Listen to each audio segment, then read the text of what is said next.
Hello friends, कैसे हो आप सब। लास्ट क्लास में हमने कॉन्टिनेंटल ड्रिफ्ट थ्योरी पढ़ा था। कुछ स्टूडेंट पूछ रहे सर इतना छोटा ही और ज्यादा डिस्क्राइब नहीं किया।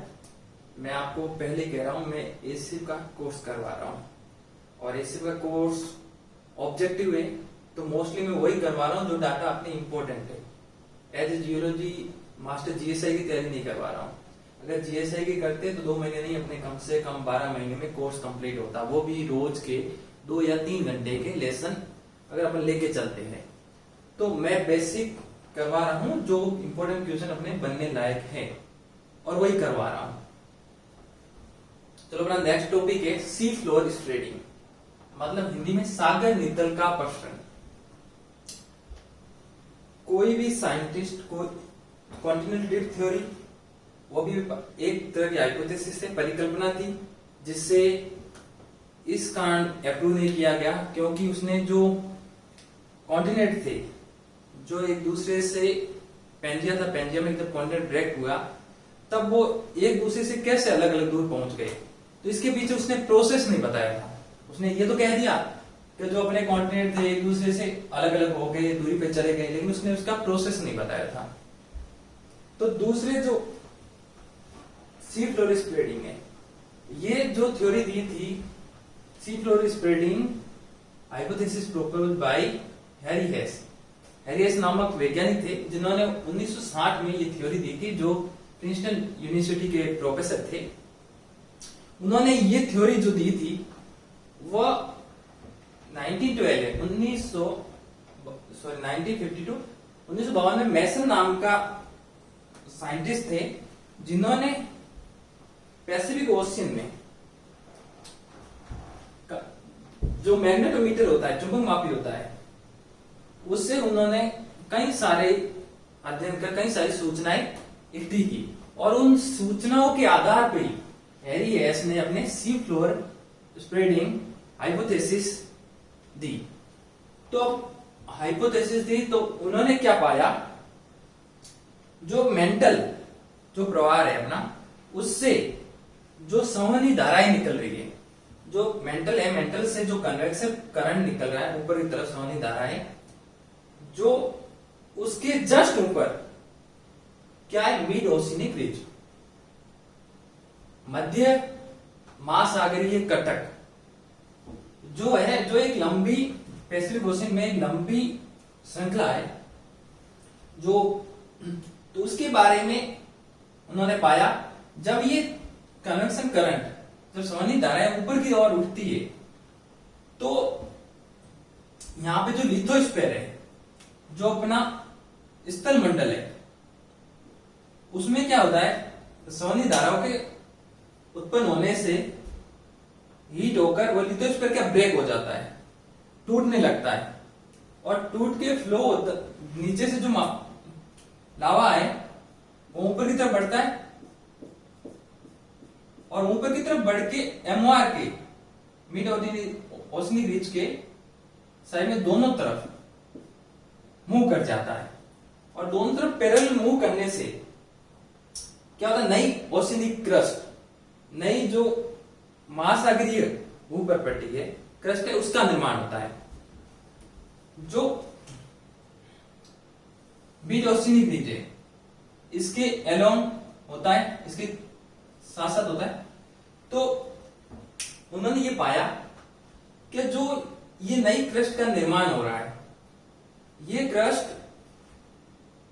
जहां से संवहनी मिड ओशिनिक रिज है उससे दूर जाने पर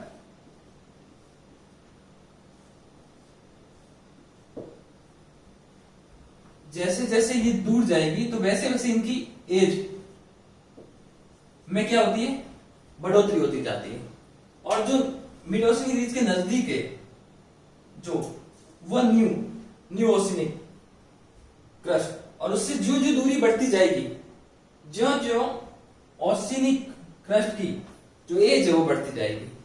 पर एक बात नोट करने की ये है, जो ओशिनिक क्रस्ट है उसे बताया जाता है 200 मिलियन ईयर पुरानी, और जो कॉन्टिनेंटल क्रस्ट है वो 4 से 5 बिलियन ईयर्स।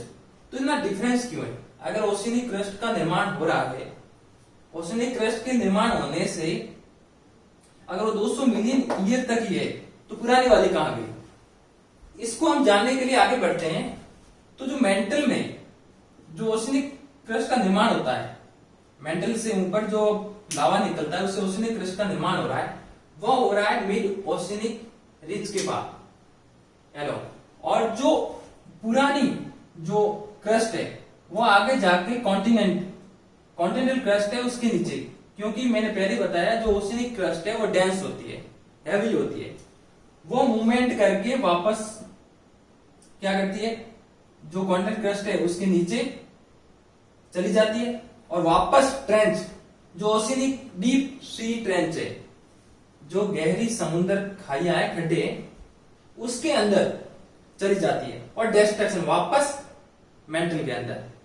तो इसका क्या मतलब हुआ कि मतलब oceanic crust mid oceanic ridge पे नई फॉर्म हो रही है जो पैरेलल उसके अलोंग दोनों दिशाओं में समांतर चल रही है और आगे कहां पे कॉन्टिनेंटल क्रस्ट के नीचे सिंक होके ये सबडक्शन जोन, जब कॉन्टिनेंटल क्रस्ट के नीचे डीप सी ट्रेंच में जब ओशियनिक क्रस्ट जाती है तो ये सबडक्शन जोन होता है।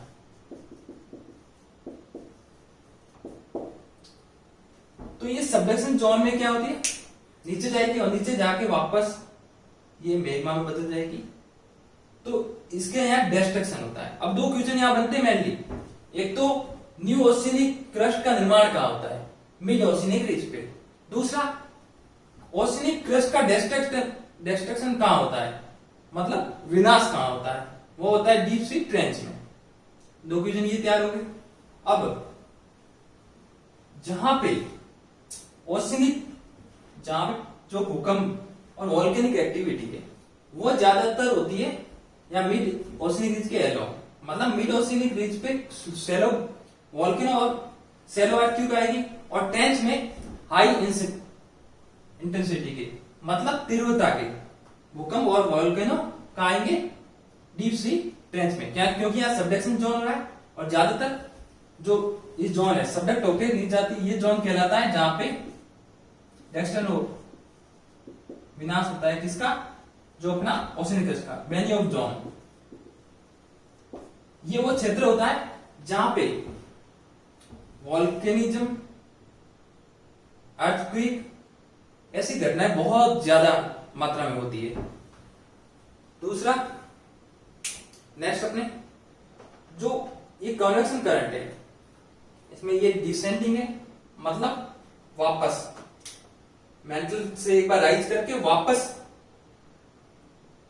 लौट रही है, तो डिसेंडिंग, और जो ऊपर की ओर राइज हो रही है वो असेंडिंग करंट या धारा है।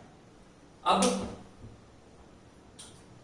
एक इंपॉर्टेंट क्वेश्चन ये बनता है, जो मिड ओशियनिक रिज है इसके परपेंडिकुलर कौन सा फॉल्ट पाया जाता है, ट्रांसफॉर्म फॉल्ट, जो अपने प्लेट टेक्टोनिक है उसका तीसरा टाइप, वह कहां पाया जाता है, मिड ओशियनिक रिज के परपेंडिकुलर। अब इसकी थ्योरी, जो थ्योरी होती है उसके पर्पल एविडेंस भी होते हैं। तो एविडेंस तीन तरह के दिए। पहला तो एविडेंस हैरियस ने दिया कि जो ओशियनिक क्रस्ट है वो इतनी पुरानी नहीं है बजाय कॉन्टिनेंटल क्रस्ट के। दूसरा, जो सेडिमेंट है, सेडिमेंट की थिकनेस वो oceanic crust, mid oceanic ridge से जितना हम दूरी पे जाएंगे वो बढ़ती जाएगी। तीसरा, जो अर्थक्वेक सेस्मिसिटी एक्टिविटीज है वो ज्यादातर मिड ओशियनिक रिज के अलोंग ही पाई जाती है। तो ये तीनों साबित करते हैं कि सी फ्लोर स्प्रेडिंग है, उसकी जो हाइपोथेसिस है वह एक सही मायने में हाइपोथेसिस है, एक परिकल्पना है, और ये इंपॉर्टेंट। और दूसरा, एक मैंने जो आपको क्वेश्चन बताया है वह ये हमेशा जो ओशनिक क्रस्ट है वो MOR से जितनी दूरी पर अधिक होगी उतनी उसकी एज ज्यादा होती है। तो ये सी फ्लोर स्प्रेडिंग है, समुद्र या सागर नीतल का प्रसरण। इसमें जो मेन इंपोर्टेंट क्वेश्चन बन सकते हैं वो मैंने आपको बता दिए। पहला इंपोर्टेंट क्वेश्चन किसने दी? हैरियस ने। दूसरा, मिड ओशन रीज के अलोंग कौन से फॉल्ट पाए जाते हैं? Transform fault perpendicular. तीसरा, जो अपने ओशिनिक क्रस्ट है उसका डिस्ट्रक्शन विनाश कहां होता है? डीप सी ट्रेंच में। चौथा, जो मिड ओशिनिक रिज है ओशिनिक क्रस्ट का निर्माण कहां होता है? मिड ओशिनिक रिज पर। किसके द्वारा? न्यू लावा। और लावा किससे राइज होता है? कन्वेक्शन करंट से हीट। और कहां से कन्वेक्शन करंट? मेंटल से। और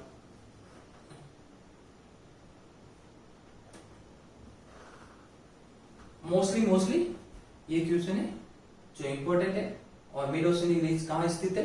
पैसिफिक ओशियन में। ओके, ये इंपॉर्टेंट है। इसमें और ज्यादा कोई इंपॉर्टेंट क्वेश्चन नहीं बनेगा, जो है वो इंपॉर्टेंट ये।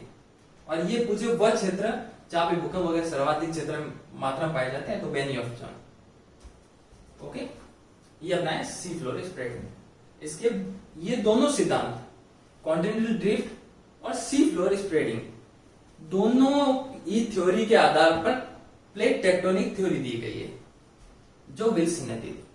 तो वो हम पढ़ेंगे नेक्स्ट क्लास में।